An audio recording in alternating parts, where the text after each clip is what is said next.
পর্ব ২ অদৃশ্য আতঙ্ক। সুব্রত ঘরে ঢুকতেই একটা ঠান্ডা বাতাসের ঝাপটা এল। অয়ন খেয়াল করল সুব্রত তার দিকে কেমন যেন অদ্ভুত দৃষ্টিতে তাকিয়ে আছে। কি হল? এমন করেই দেখছিস কেন?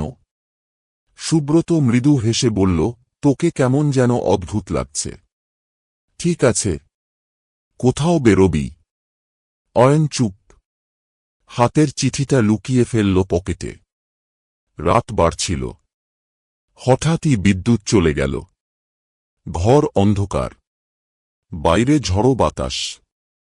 ঠাস, একটা জানালা হঠাৎ খুলে গেল।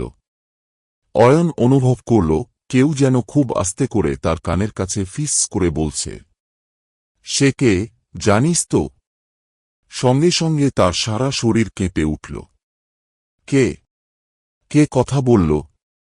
কিন্তু চারদিকে কেউ নেই, কেবল সুব্রত চুপচাপ দাঁড়িয়ে। সত্যিটা জানার সময় এসে গেছে, সুব্রত ধীর স্বরে বলল।